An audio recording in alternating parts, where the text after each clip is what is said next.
Okinistuni Daniku, Terryn Williamson, Scapi Picani. Hello, my name is Terryn Williamson, and I am grateful to come from the Blackfeet Nation. I would like to start off by saying thank you to the Little Shell Tribe for allowing me to present to you all today.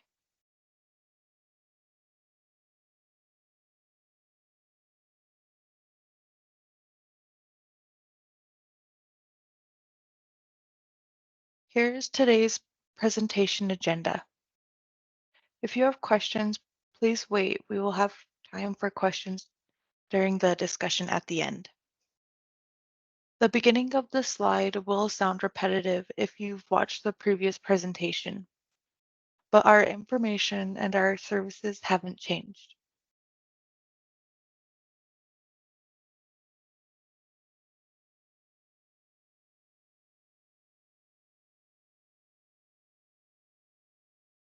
This slide, I just wanted to add to give a background about myself and just to explain more about who I am and where I come from. I so I was born and raised on the Blackfeet Reservation along the Two Medicine River. You pronounce it as Natdogyokasi in Blackfeet. That is about 12 miles south of Browning, Montana. I'm a very proud enrolled member of the Blackfeet tribe. I was raised in a traditional household and attended various ceremonies in my life. In 2013, I graduated from Browning High School, and then I decided to further my education at the University of Montana. Due to a very personal loss of one of my friends, I went back home to Browning. A few years later, I became a mother, and I decided I would continue my education at the Blackfeet Community College. That is where I graduated as a certified nurse's assistant to better provide for my son. As the years went by, I decided to make a positive change in my life by relocating to Butte, Montana, with my cousin's support. I put my caregiving experience to good use by securing a residence aid position at the local nursing home here. However, I desired to do more with my new community.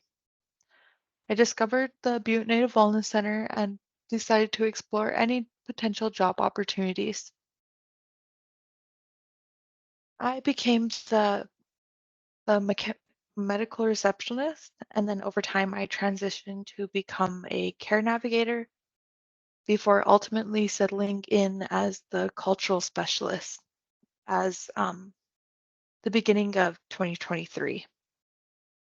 I am currently coming up on my 3 years uh, here serving the community at the Butte Native Wellness Center.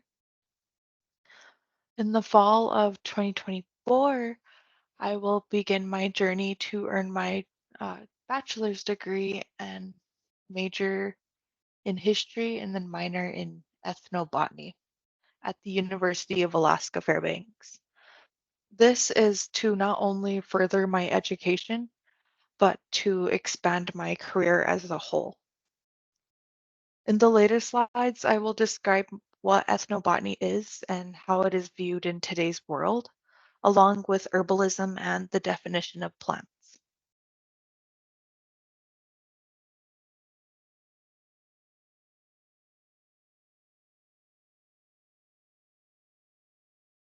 On this slide, I just wanted to give a visual of where I come from. On the left-hand side, you can see a picture of Glacier National Park, which is my tribe's traditional territory. In this picture, you can see Goose Island sitting in the middle of St. Mary's Lake, which is surrounded by mountains. This is where my people would use this area to cross to the west side and to find certain berries or roots or herbs along this mountain range. Thankfully, Glacier National Park was added to our treaty, so that way us as Blackfeet people, the Amskapi Bikani, we still have access to our traditional berries and roots, which we then used as medicine, but we are able to forage and take home with us today. Every summer, my family and I, we take a trip up to check on how the traditional lands are looking every year. And every year we scan the area for Savis berries. This Savis berries is like a treat for us. And also we kind of race the bears for the Savis berries because um, the bears they really love Savis berries also. So uh, we always joke around about trying to get there before before they get them. But oh, the second picture is of Butte. You can see the Gallus frames, which entails the history of this minor town, which is where I call home today.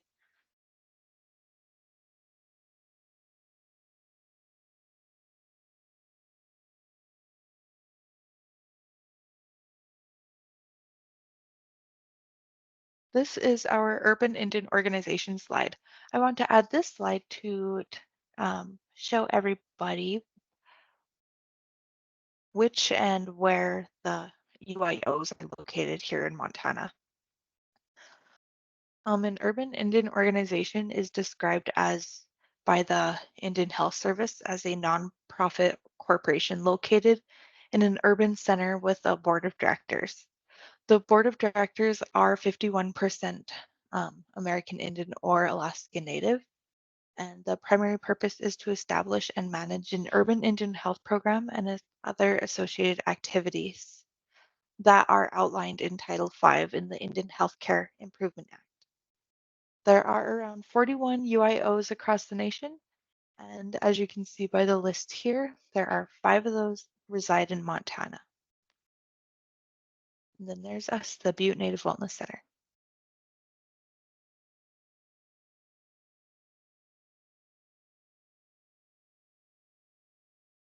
So as one of the 5 UIOs that are in Montana, I would like to say with pride, I have witnessed the Butte Native Wellness Center's remarkable growth over the last 3 years.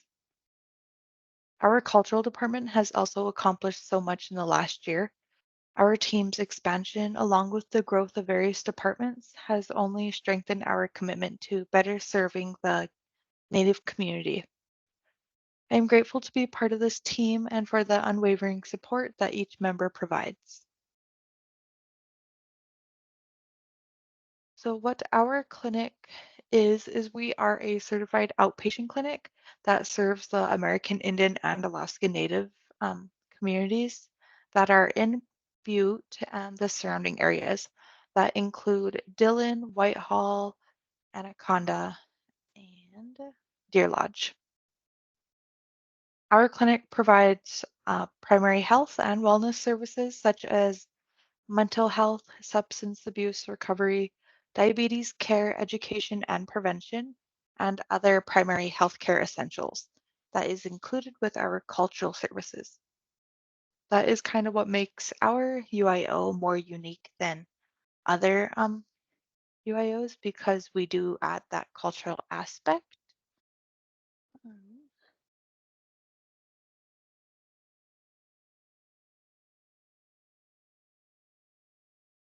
So with with adding the cultural services and the cultural aspect, that is where my job comes in at the BNWC. My job title is the cultural specialist, and what I do is I create a cultural connectedness in an urban environment like Butte, Montana. And one way we do this is I have the perspective of living on a reservation and growing up in a traditional household. So what I take that upbringing and I am able to share that knowledge with urban Indians that are not um, as privileged to have that type of culture that they're missing out on. So I'm just kind of providing that for them. So one of the ways that I do that is I offer a smudge kit, which is complimentary. That includes an abalone shell, sweetgrass, cedar, and sage. As you can see in the picture on the slide, um, we've gotten bigger abalone shells, and our sweetgrass, what we do is we multiply it to that way we have enough to sort out through our patient smudge boxes. And then also what we do is we create smaller smudge boxes for visitors that come into our clinic. They're not, we don't like to display them as like freebies or kind of like our merch that we give out, such as like our hats or anything. We don't like displaying our visitor smudge kits like that. What we do is we hold them, and if there's anyone interested in smudging, we can offer the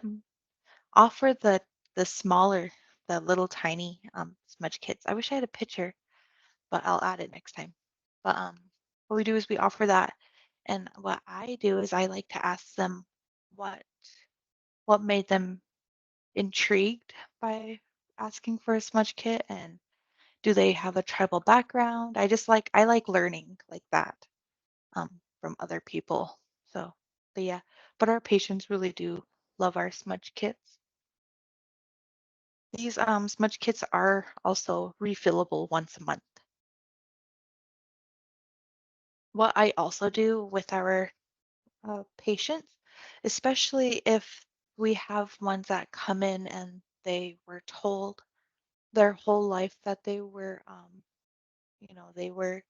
native and they want to look into that, we can help out with that. We've been helping people do that. Um, with that comes with like a lot of information that people do need, but we do our best to help anyone who are looking into finding out more into what their culture is. And then also what we do is we help patients that are trying to reconnect with their tribe, which is reaching out to them and finding out what kind of resources they offer. So that is one way we can do that. Or if they're just trying to get their like tribal ID, or if they're trying to get their enrollment number, or if they need a certificate of Indian blood, then our department helps with that also. So besides those, the cultural services that we offer to our patients, for the public, we hold different events.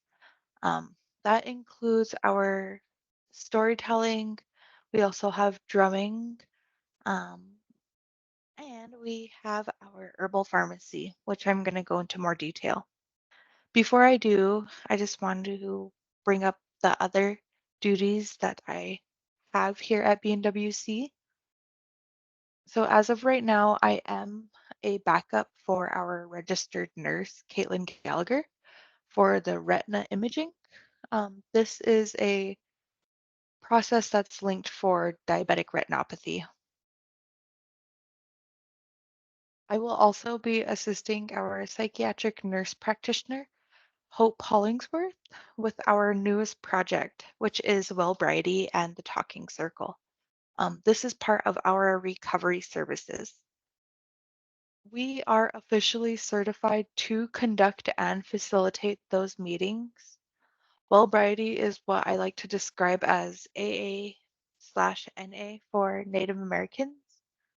For myself, I am very open about telling my own story of recovery if it means I am helping those who are still suffering from addiction. I follow the red road because my culture is what keeps me going strong with my sobriety.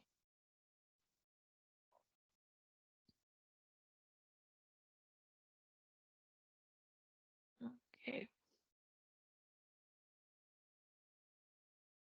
so I added this slide and I titled it as What is the Herbal Pharmacy?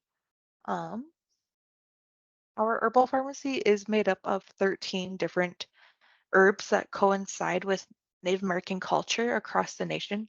And because we are a UIO, we are inclusive with all tribes and the cultures that come with them, including the different types of plants that they use.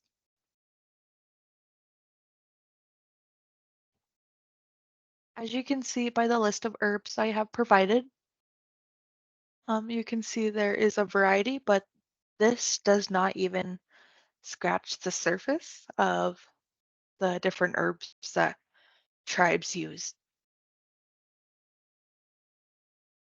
On the right-hand side, you can see I put personal medicine bags. What this is we offer small canvas tie bags to the individual person, and what they can do is they can pack their bag however they like with whichever herbs they want. I provided a brief description of the plant on the sheets you can see underneath the jars. But as people are reading the explanation of each herb, I remind them that they should have positive thoughts while handling these herbs because our energy can be transferred. The reason why we call these medicine bags is because traditionally these herbs are considered to be good medicine. For right now, our herbal pharmacy is for aromatherapy only. The cultural department understands and cares about our patients' safety and health. Before any consumption plan is implemented, we first have to educate ourselves by being properly trained. With that being said, I would like to put out a disclaimer about different uses these plants may have regarding consumption. After doing much thorough research, BNWC does not support consumption due to like different allergies or, anything that could go wrong. So please be advised.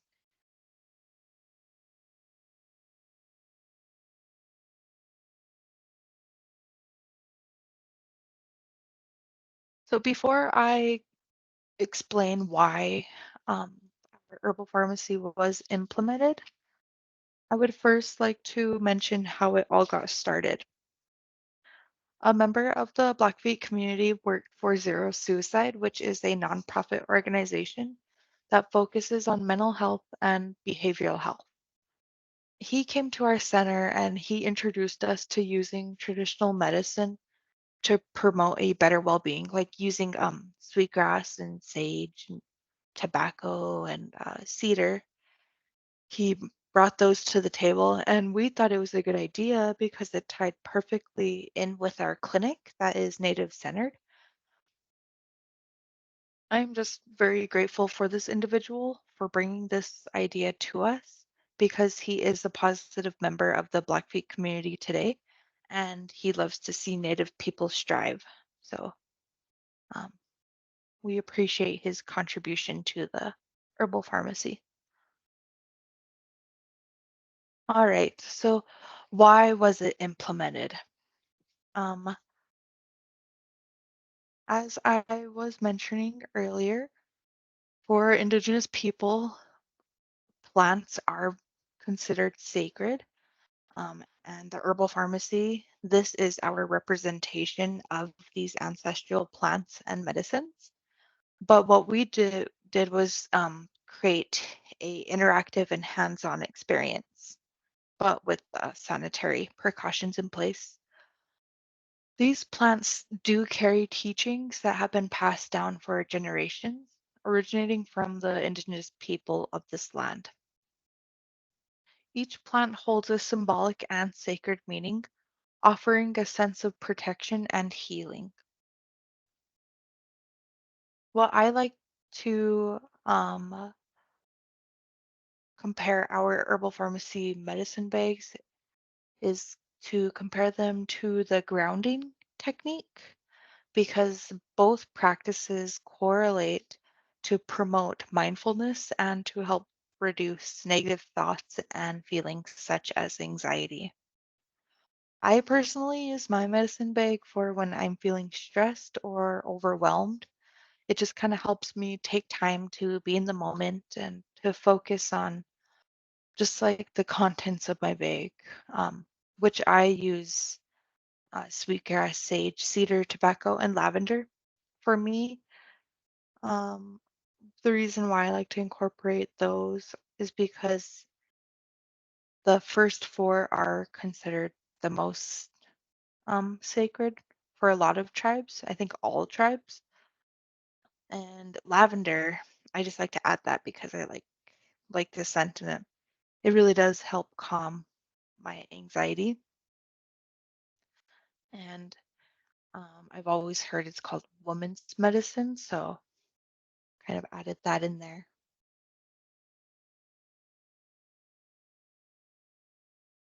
So who has access to our herbal pharmacy? The herbal pharmacy is available to anyone willing to make one. That means we do not set limitations of who has access to the herbal pharmacy. Unlike our smudge kits that are reserved for patients only, except the mini kits. Because we do hold public events and we get recognized by outside organizations, we believe it is only right to offer these herbs to everyone. And the second question is, where do we obtain our herbs? As of right now, we order our herbs preferably local or native owned businesses. All of our herbs get shipped from across the country, like Connectco, based out of Illinois, Meadowlark Apocryphy in Missoula, Magic Brands out of California, and Grassroots Supply located in Florida. These small businesses are family owned also. The Prairie Edge Sioux Trading Post located in Rapid City, South Dakota, they have also been one of our herb and beading suppliers. With that being said, I am currently in the process of learning how to properly um, learn the proper ways of how to forage our own traditional plants, especially in the surrounding areas, because this is where a lot of our tribes traditionally, um, the plants in this area are what we used. So, and how I am going to obtain that is by not only gaining knowledge from our community of pro gardeners, but also from elders that I have privileged learning from back home on the Blackfeet Reservation.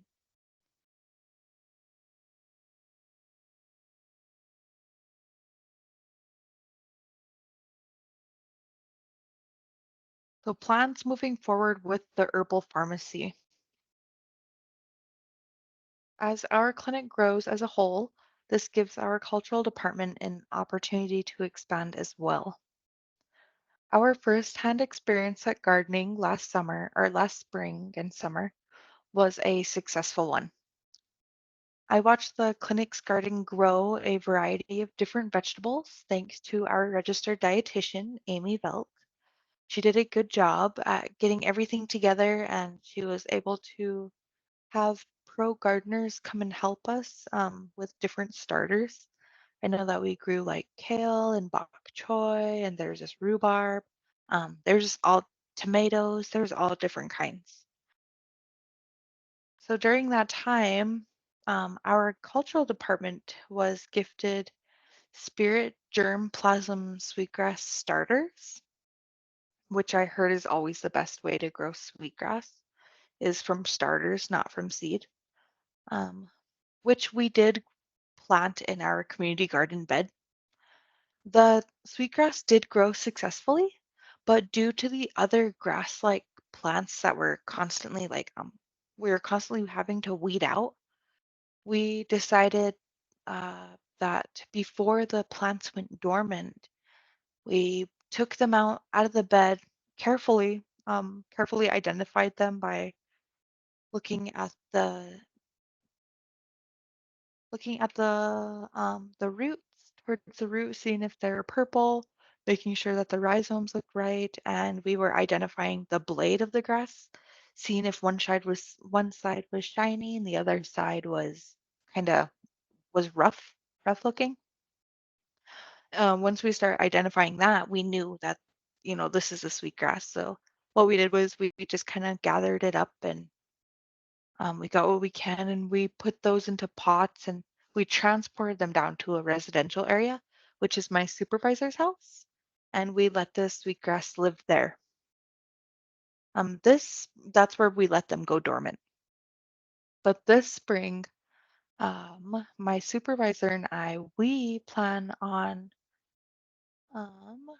helping out with the community garden with the vegetables and everything that we are growing because we do want to tie like traditional values back to our garden and have that the cultural connectedness that we're always trying to achieve.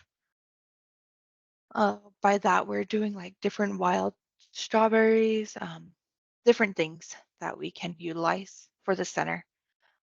But besides that, what my supervisor and we're going to do for the sweetgrass is we are going to create our own um, garden beds. That way, one bed can just be solely designated for sweetgrass.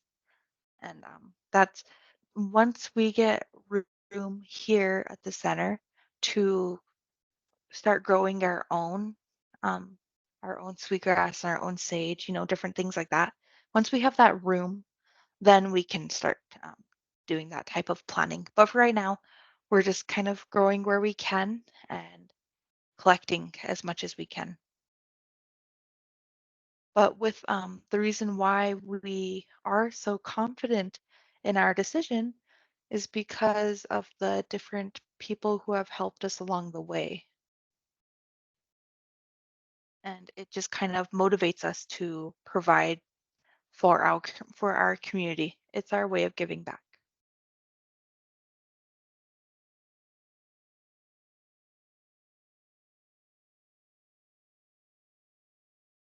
All right. For this slide, I have it titled the Denver Indian Health and Family Services. The reason for that is because our herbal pharmacy has been such an inspiration to different urban Indian health clinics across the nation. That includes the one in Denver.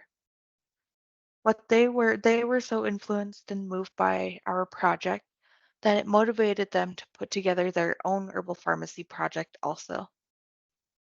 They introduced the four sacred herbs, which is sweetgrass, sage, cedar, and tobacco, during their pilot launch.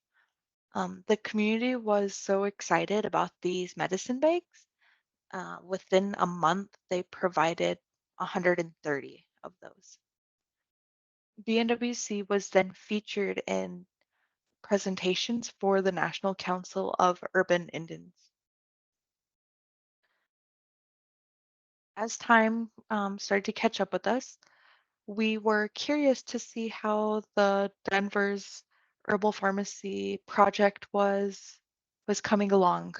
So we reached out to the lady who is in charge of it, which her name is Claire Kronicki. She reported back that she was offered a position as a traditional medicine practitioner. Her background is an enrolled Ojibwe tribal member, but she is also an expert of traditional Chinese medicine. A lot of her work does revolve around herbal medicine. She was granted the permission to indigenize her pharmacy. This was such an inspirational project. I am so grateful that our center is able to be a part of it.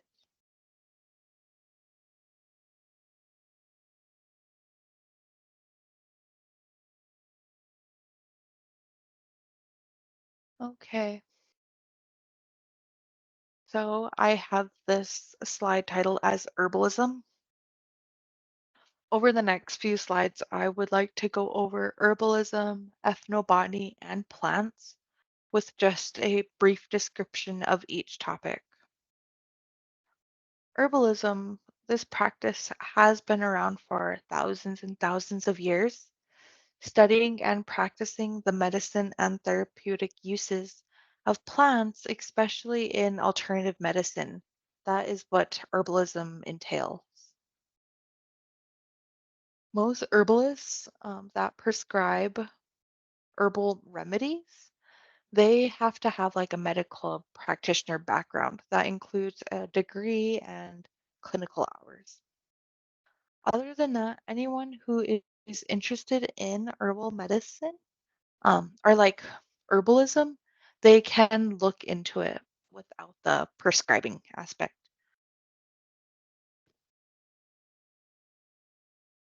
Traditional Chinese medicine is a type of herbal practice, but it differs from the Western herbal medicine. Chinese medicine doesn't specifically treat the illness like Western herbalists do. What they would rather do is treat the person as a whole.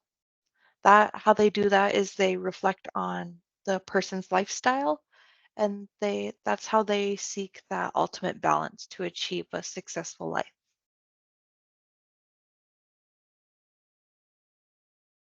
Herbalists are people who use plants for healing. What they want to do is figure out the illness and why. Then they will find an herb or a root to treat this. So their main focus is just surrounding the illness, rash, or pain.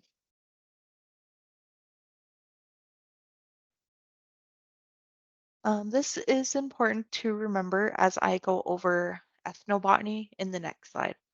But before I do, here is a list of different treatments that the Western herbalists use, how they turn these herbs into different remedies. That involves like teas, capsules, oils, skin creams, ointments, and bath salts.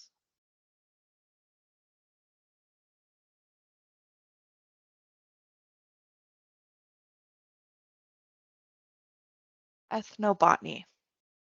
So, ethnobotany is the scientific examination of the customary knowledge and practices of a community regarding the use of plants.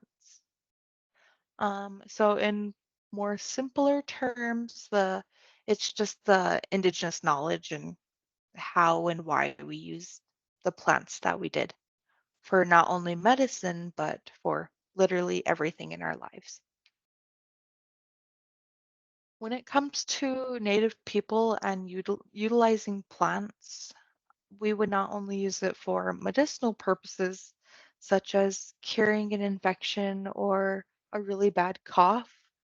A lot of tribes would use Mother Nature for their shelter, food, clothing, and even the air that's in our lungs today. Without nature, we would not be able to sustain life. And as Indigenous people, we already knew that, and we were grateful for that. So we never took any of these plants for granted. We were always giving thanks, and we could just never give enough thanks, even to this day.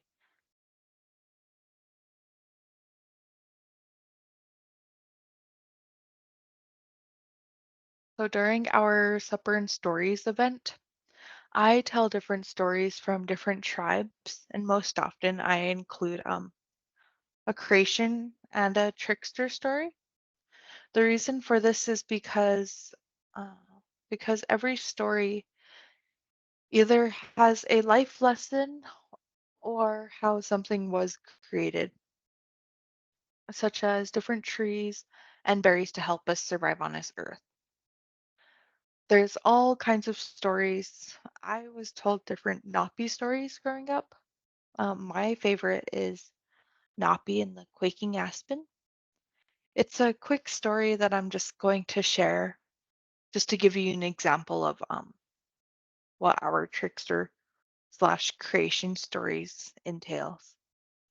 This story I remember being told like when I was in kindergarten, and the elder that come into our room, She's gone now, but uh, I still remember she was always telling our classes different stories. Her name was Miss Bear Medicine. But anyways, this was the story. So one day, Napi was walking through this forest, and when Napi walked around, he heard off in the distance a faint chickadee dee dee dee dee. He asked himself, I wonder what those Nipomokiksi, uh, what are they up to? And that means chickadees and Blackfeet. I better go check it out. There he saw a few chickadee birds flying around this quaking aspen tree. They sang a song, and when they would, their eyeballs would leave their skulls and they would get attached to the trunk of this tree. And they would, as their eyes were stuck to the trunk of the tree, they would sing a song, sing that same song, and their eyes would lift off that tree and go back into their skulls. Napi said, "This looks like a lot of fun. You guys should teach me." And the chickadees, they warned Napi that if he did it 4 times in a row, um, and if he did it on the fourth time, his eyes would not come back to him.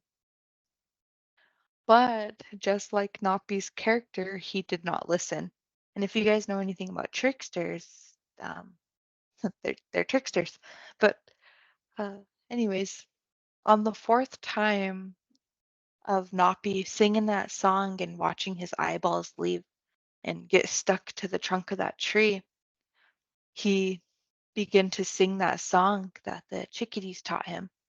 And when he did, his eyes stayed there and they didn't return to him. And this is why quaking aspen trees have eyes, is because Napi did not listen. In the end. Okay, so as an indigenous person that was raised in a culture that involves plants, trees, roots, and berries, this to me is just a part of my life.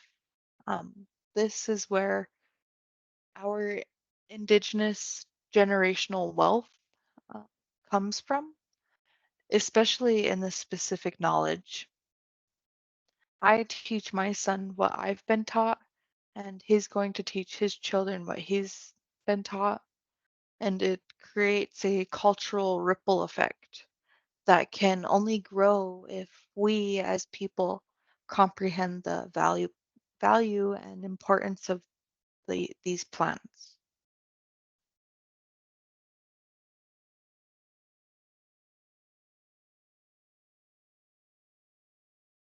A plant is labeled as a living organism in the scientific world.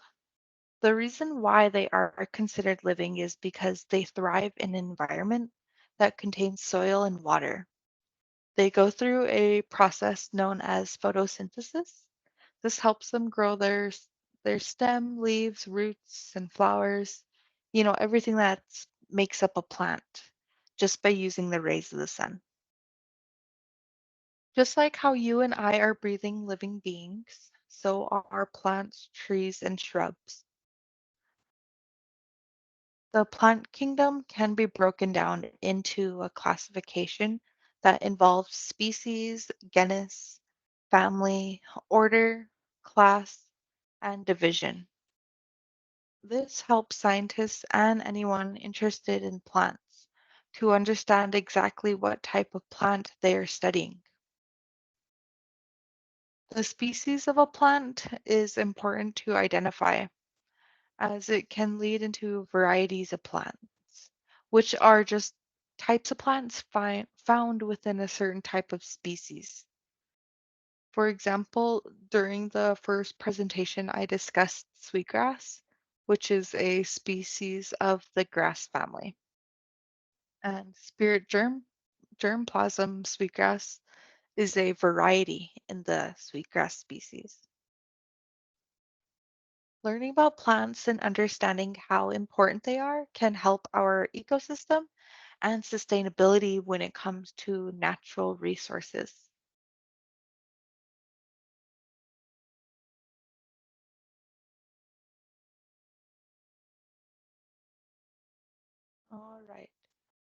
So, before we begin to discuss the two main topics of today's presentation, I would like to first point out that I do not claim nor do I have any types of medicine man or woman title. I also want to address that although these plants are considered ceremonial, I will not be going into any details of any different type of ceremonial practices. That's just how I was raised. There are crucial details when it comes to ceremonies that I have no rights to be discussing. What I am going to share with you is my own knowledge from my upbringing, information I have gathered from elders, tribal members from different tribes, my own exploration and study of each plant. Just as I mentioned earlier, that because Butte Native Wellness Center is an urban Indian organization, we like to be inclusive with all tribes throughout the nation. I find it fascinating learning about other tribes and their custom because it gives me a deeper understanding of how important our connection is with Mother Earth. And I hope you enjoy this as well. As you can tell by our slide, our first plant that we are going to be discussing is lavender.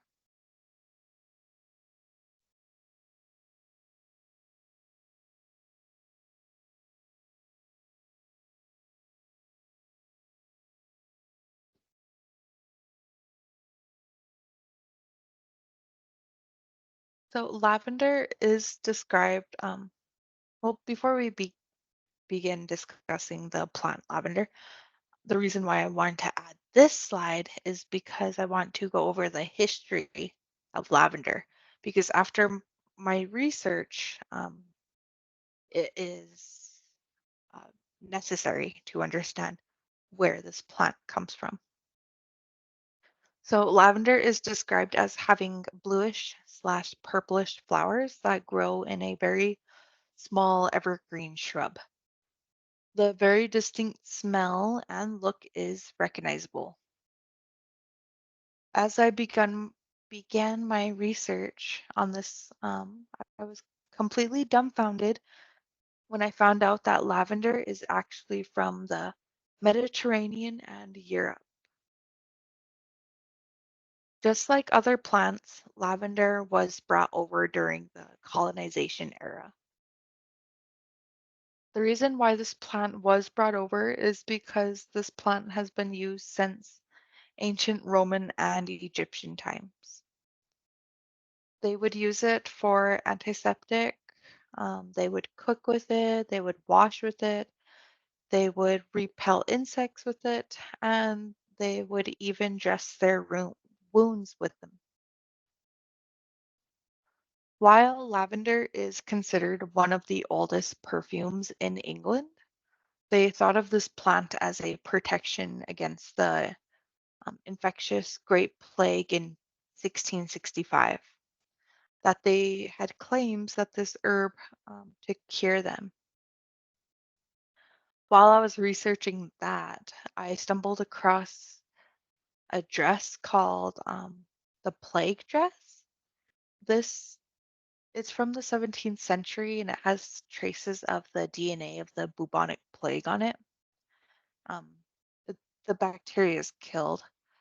It is stuffed with lavender, though. That's what I found so interesting.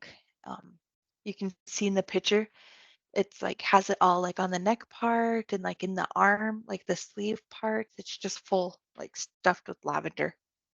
But because not only did they think that this plant protected them against the plague, but it was also used to place under people's noses to cover up the stench that lingered the streets of England during that time. This dress does remain on display at the Thaki Museum of Medicine in Leeds, UK. So besides the usage in England, during the discovery of King Tut's tomb, a pharaoh in Egypt, they opened up the tomb to find traces of scents of lavender in there.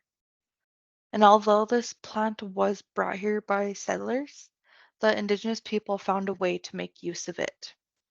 Their ancestral knowledge of plants made it easier for them to understand what those plants' purposes are. I will go over how Indigenous people specifically use lavender. But first, let me explain the difference between um, between those that resemble lavender here in America.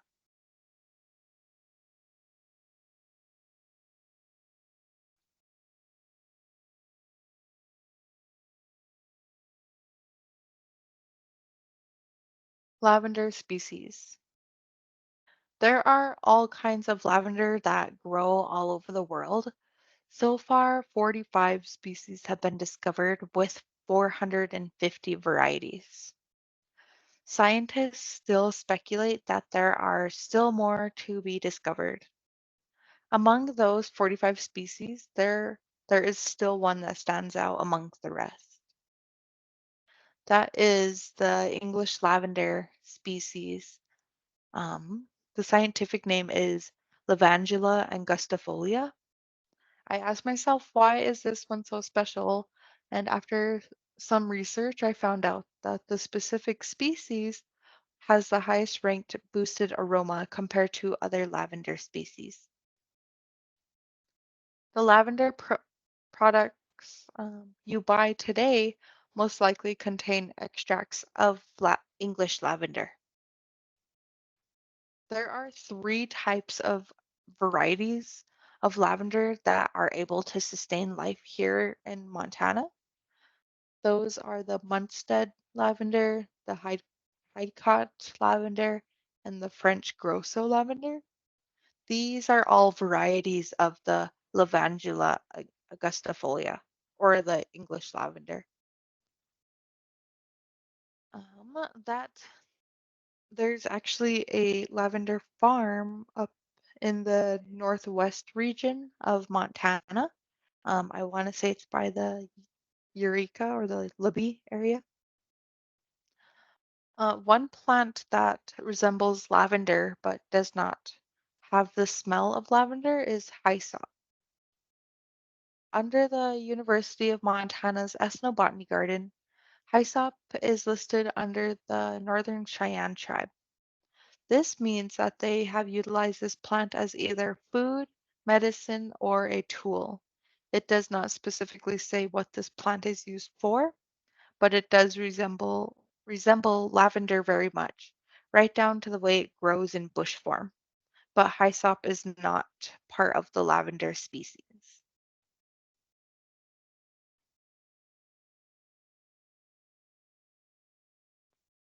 Tribal perspective. Um, so the reason why I added this slide is to give the indigenous view of how different herbs were used that were here and then ones that followed during colonization time. I've always been told growing up that lavender was considered um, woman's medicine, but just as I mentioned in previous slides, lavender is not native to North America, but what is desert lavender. This plant has been referred to as bee sage, but lavender is a totally different species from sage and lavender. The plant is part of the mint family, and it does grow in higher elevations. You can find desert lavender in Arizona, California, Nevada, and New Mexico. Even the Spanish settlers realized that the plant resembles and also has the distinct lavender smell that can be found across seas. The tribes that reside in the Southwest were more prone to using this plant due to accessibility. As I mentioned before, a lot of tribes actually refer to this plant as woman's medicine, not only for its femininity, but also because it helped with the female inflammatory conditions. The medicinal properties of the desert lavender really coincide with um, regular lavender. The desert lavender was known for how it is a relaxant and anti-inflammatory. Not only was this plant a good aid for anxiety, but for hemorrhaging and toothaches. Indigenous people were known to make teas for the internal portion of the healing process using this plant. And smudging and other ceremonial practices were used for the external portion, meaning they would smudge themselves. That's how they would do that external part. The Shoshone Indians, they were known for utilizing this plant for treating anxiety and depression also. But due to the indigenous people's adaptation to one surrounding, we knew how to study new plants during the era of colonization. We were no strangers when it came to holistic practices. This is where English lavender comes to play. As the flower makes its way across the continent in the 1800s, the indigenous people compared it to the similarities of desert lavender. The look and smell were almost identical, and although desert lavender has more of a hazy slash gray look to it, the um the desert lavender flowers grow in bunches rather than like straight up like spike forms. And if you look on the pictures on the slide, I have added desert lavender and English lavender in this picture. So you can actually see right here where my arrow is pointing, like the tough woody shrubs that this desert lavender grows off of. It has like branch-like stems compared to the English lavender, where see it just has like green leafy stems. But oh, I am I am not surprised that the indigenous people took one look at English lavender and they said, "Oh, we know what to do with you," because of the one before them, the desert lavender.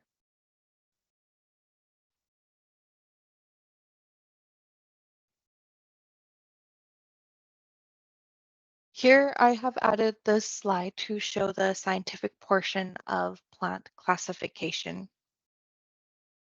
I follow the USDA's plant database. That is where I obtain this knowledge and that is where I provide it. I provide it. That's where I provided to this for this presentation. If you start at the bottom of this diagram, oops, start at the bottom of this diagram at the kingdom section where it says plant. Um, Follow along that and you compare both plants. As you go further up the triangle diagram, you get to the Guinness part, and that is where the Guinness is the classification that groups the specific plants together by a common characteristics.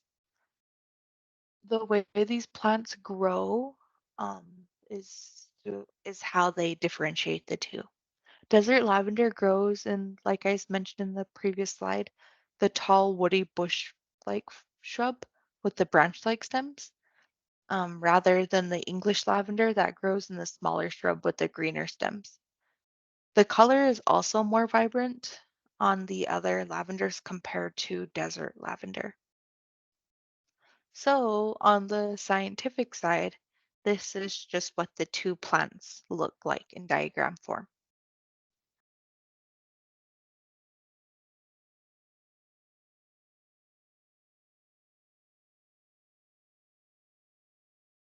How lavender is used today.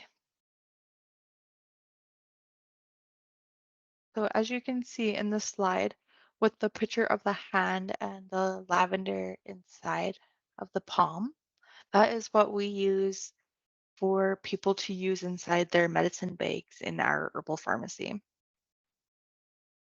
So anyways, in today's world, you could find lavender in all kinds of products, from lavender infused drinks to lavender scented bathroom spray. According to the National Library of Medicine, lavender has had both human and animal studies conducted. During the human study, they inhaled, ingested, and applied lavender as a topical cream. All were able to show signs of improvement in mental health. What I noticed lavender that kind of stuck out with me growing up is um, it helped with my anxiety, depression, and also my sleep. For example, when I was younger, I suffered from insomnia. And so this lady that I had the privilege learning from at the Blackfeet Native Science Field Center, she gave me a small brown vial full of lavender extract. And she said, "Here you go, just put this on the bottom of your feet before you go to bed, and this should help." And I wasn't really sure exactly what she meant by that.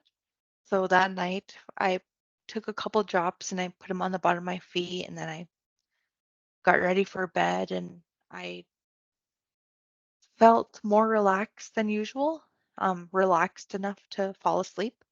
And that's where I was grateful for lavender. I was like, wow, I was provided this healing property at such a young age. But um, I am very grateful for what lavender does and how it provides for all of us today.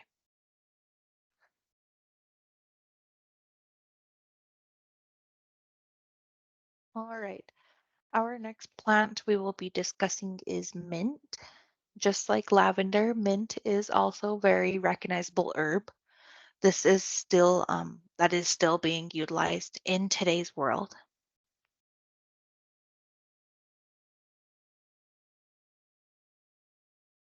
The history of mint. Just like I talked about earlier in the lavender history of lavender, as I was doing research on mint, I realized that I needed to add this history of mint to the slides because without it, it just understanding mint wouldn't really make sense if you don't understand where it comes from and how long it's been utilized and what it's been utilized for, especially for different cultures around the world.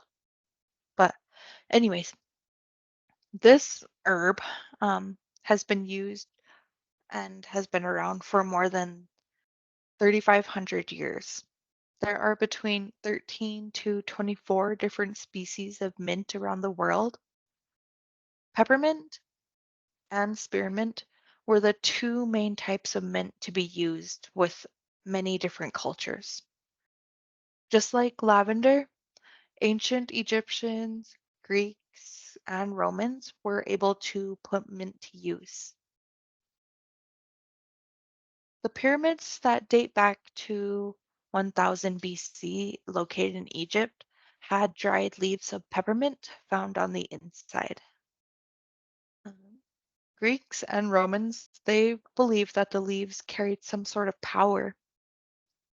What the athletes would do after getting out the bath was they would rub the leaves across their body, and because their belief um, was that they could give you strength. Some would even wear the leaves on their heads to improve their what is it called? Improve their talking skills or their public speaking skills, and to also manage their temper. In the Middle Ages of Europe, mint was used for insect bites and for the digestive system. Most people also noted the aroma and made a connection for flavor. So, um, Using this plant in different types of foods was also known. Because Europe has a written history of plants, they had a understanding of what they were in contact with. That's why they made plans to transfer um, these useful plants over with them as they were making plans to come over to the Americas during the colonization era. But by the time they arrived here in America, there was already a type of mint here. It is known as wild mint. I will go over the tribal standpoint of this plant in the next slides. First, let me just go over the classifications and the characteristics of this plant.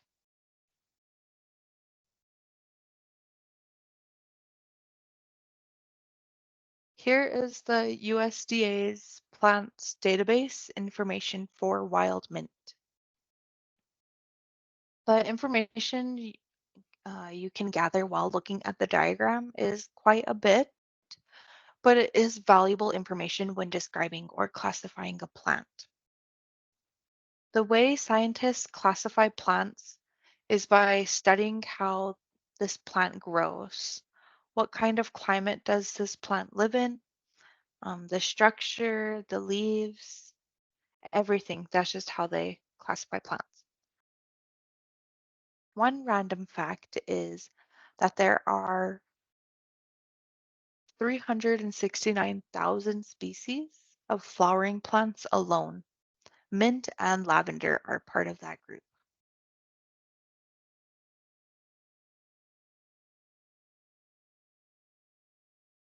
The characteristics. Wild mint's characteristics are those purple or white flowers along with their square, hairy stems. The smell of them is also very noticeable. Countless times I have been like hiking up in Glacier National Park, and as I am hiking along, I could smell wild mint as we're going along the trail. It does create like a calming effect, because not only are you like smelling mint, but you're out in nature and you're just absorbing all what the plants are offering in that moment. But mint, yeah, you can definitely smell it. It is important to understand not only the classifications of a plant, but the characteristics as well. People unknown of these specifications could easily mistaken poison ivy for wild mint, which would be very scary. I would not want to do that.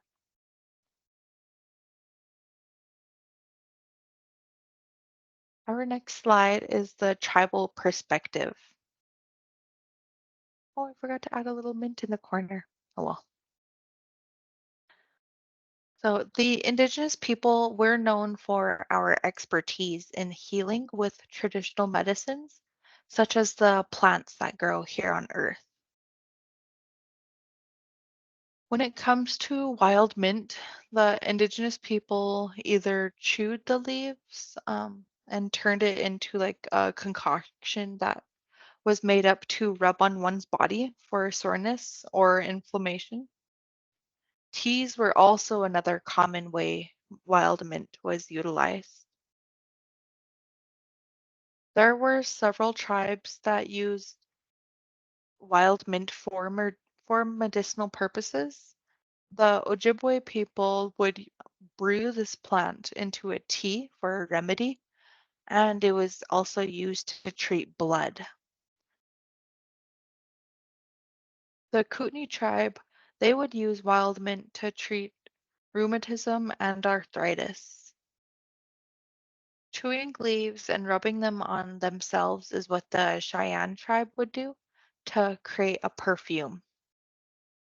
For the Rocky Boy tribe, they would use wild mint in teas to treat headaches, colds, but to also strengthen heart muscles. For my tribe, the Blackfeet tribe, We used wild mint for not only sore throats or upset stomachs, but to also help keep insects away. It is said that our elders back in the old days, when they would pack meat in their bags, they would rub meat or they would rub mint all over on the outside of their bag, and this is just to keep.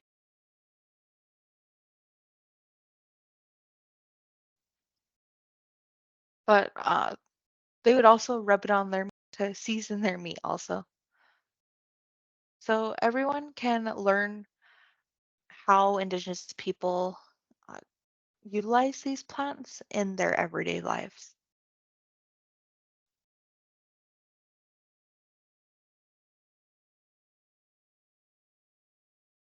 There is a picture of the dried mint leaves that we provide for our jars in the herbal pharmacy. So in today's world, mint needs no introduction. The common minty toothpaste and minty gum comes from this plant. If the flavor or scent is needed for like a minty fresh part, it is the mint oil that is used. It is more common to use because it only contains 5% menthol. And menthol is the chemical that minty leaves produce. Peppermint contains about 40% menthol, while wild mint contains 80% menthol. Even in the culinary world, mint plays a part. Fried, fried, dressed, dried, fresh, dried, crushed. Chefs always amaze me with their clever ways around herbs. There are tons of recipes online of different ways to prep mint or use it in your own dish. Sometimes it is even used as a garnish because it just looks nice. It gives like a fresh look. It is also suggested that mint is added to reduce sodium and sugar intake. Wild mint is used for adding flavor to your favorite dish or to use for essential oils. The reason why they choose wild mint or the Mentha arborescens is because of the higher menthol it produces. Menthol is what creates that minty smell and flavor. Research studies have shown multiple health benefits while consuming wild mint. These benefits include help relieve indigestion, cold symptoms, and improve brain function. I am grateful for the healing properties that this plant provides, even in today's world. Conclusion. So, in conclusion, lavender and mint are still being used by almost everyone today.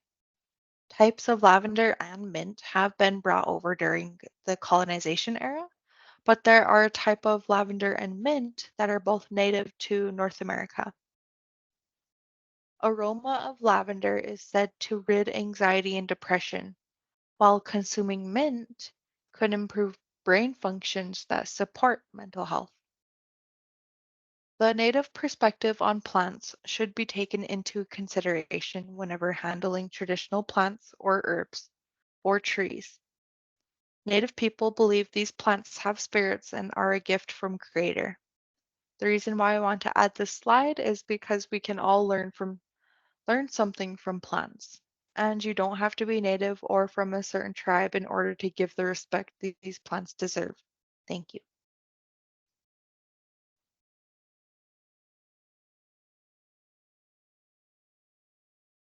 BNWC would like to offer our culturally centered text messaging service program that is proven to improve mental health. That is called Caring Contacts. We only require your name and number. No other information is needed. You will receive a message every two weeks for 6 months, but you can also opt out anytime.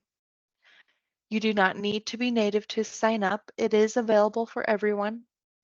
At the end of 6 months, you'll be asked to take a quick survey. This is just to help us improve our program. My email and phone number is on the slide provided. You can either call me or email me your information if you are interested or if you have any questions about our text messaging program. So once you do, if you do give me your information, all I have to do is just enter you into our system and you will receive a text message requesting consent. This is very important because you must answer yes. And after you do that, you are all set.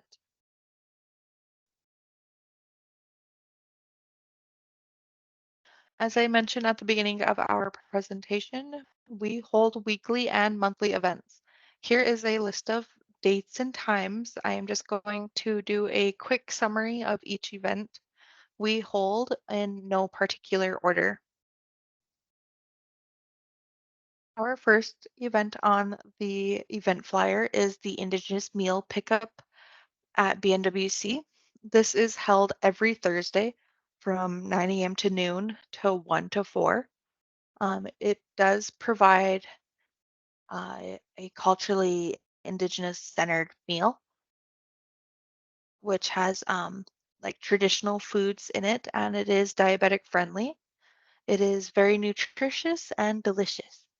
I received one, and I can't recommend them more. And the only reason why I received one is because I got lucky because there was only one left. Um, so our breeding workshops happen weekly. This is to allow the public to learn a new hobby. What we do is we provide all the material. All you need to do is show up. We also partnered with the Butte Historic Clark Chateau and Museum and Gallery to host quarterly beauty beading workshops with them. Um, Drumming Circle and Supper and Stories are the center's longest running monthly events. Our drumming circle is hosted by Kim Boyle, who is a member of the Little Shell tribe. It's like a prayer circle. Suppers and Stories is run by myself and the registered dietitian, Amy. Each month we feature a different tribe. For April, we are featuring the Little Shell tribe. I find different stories from their tribe to that correlate with their meal. The supper portion is based on the tribe's traditional foods and served as the My Native Plate has intended, which is a food guide to proportion control and healthy habits that is native centered. BNWC also started a book club that creates a connection through culture and literature. This is done by featuring Indigenous authors and books relating to Native people. And finally is my presentations on traditional medicines, which are on the third Friday of each month from 2 to 4 p.m. I'm just making sure.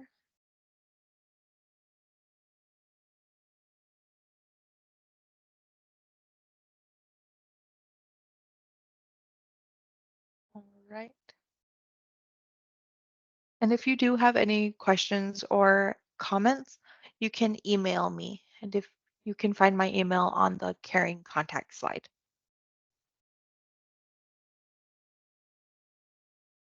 I would just like to say thank you for listening to me. Our May's presentation, I would like to feature yarrow and red Indian paintbrush. Please let me know what you think. I would love to hear your feedback. So,